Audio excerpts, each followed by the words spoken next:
Hey everyone, thanks for clicking the video. I want to do a quick reaction and some thoughts on the Browns signing Troy Hill from the Los Angeles Rams. For a relatively cheap contract, I believe it was like $6 million per year for a 4-year deal, somewhere around there at least. I think this is a fantastic move. As if you guys have watched any of my prior videos, I kind of name dropped him a few times. I think he's the perfect addition for our secondary. He's a little bit more of a veteran guy too, which I think is much needed. And I say that as a veteran guy for the Browns. Like he's like I think 29 or 30. So for the Browns, that's some guy that's like a dinosaur in the team, which I think is actually kind of needed. He obviously played for with John Johnson as well on the Rams, the safety we got, and yeah, I just think it's a great. First of all, it's a great idea that to take good players from a team that is good at that grouping position on the field. For example, the secondary of the Rams. So the fact that we're taking away from one of the top secondaries last year is, I think, actually a smart move, and it's kind of, I don't know why teams don't try to target that more often when that opportunity comes. There's a reason why they're one of the best, and we have two of the reasons why on our team now, which I think is fantastic. And most importantly, too, this adds depth to our secondary, which is much needed. Besides Denzel Ward, we really don't have that much going on. So now him as a number 2, I think is fantastic. That eliminates the pressure to get a first rounder at least in the draft for a cornerback. And we could hopefully target that still in the early rounds, but nonetheless, we don't have to target that first round, since more than likely that draft pick will be the third cornerback in our team, pretty much after him and Denzel Ward. And that's assuming too that we don't get Greedy Williams fully back to himself, or he somehow plays outstanding. I don't want to bank on that.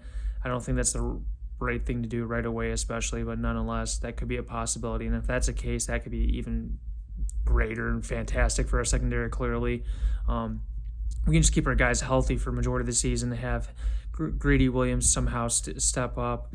And if Grant Delpit could become what the Browns thought he would become, which is coming from an ACL, which is tough, but if he could become like what he was in college, especially his, I think, freshman year or the one season before that he got drafted, then we could really have a crazy secondary, like really crazy. So overall, I think this offseason, we've been killing it. I still think we need D-line help, and hopefully that's something we address via trade or draft. I know they were talking about, I think, Derek Barnett from the Philadelphia Eagles, if that's his name, the defensive end. I know there were some trade talks way before free agency started about Andrew Berry kind of messing with that. So the fact that he's kind of already been rumored to be in trade talks for defensive end, I think that provides hope and clarity for hopefully adding someone else opposite Miles, not having Tack be the only guy there, and hopefully he could be a depth piece. And I think there was a rumor, too, that we made an offer almost similar to the Carolina Panthers for Hassan Reddick, and that also I think is a good sign as well. That kind of shows that Andrew Berry is still understanding that we still need some more D-line help. So that's my major concern with the team right now.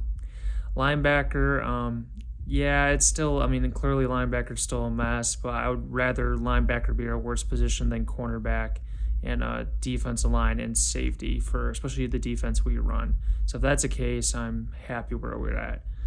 But yeah, nonetheless, great signing for Hill. I think he's going to be a great addition to the team, and he's also a local kid too from Youngstown, Ohio. So I think the offseason's been fantastic. Andrew Berry, I should say, thumbs up. For me, at least, I'm sure a lot of you Browns fans would agree with me as well. I think he's been fantastic this offseason. Slow and steady wins the race. That's why day one we shouldn't get too crazy about these crazy signings that end up being overpaid guys and they get financially screwed. Because all this kind of stuff still allows us to have some flexibility moving forward, especially with some long-term contracts coming up. But yeah, that's all. Some quick thoughts on the signing, and overall just great offseason so far for Andrew Berry in the front office. And yeah, go Browns, and please like and subscribe, and I'll see you guys next time.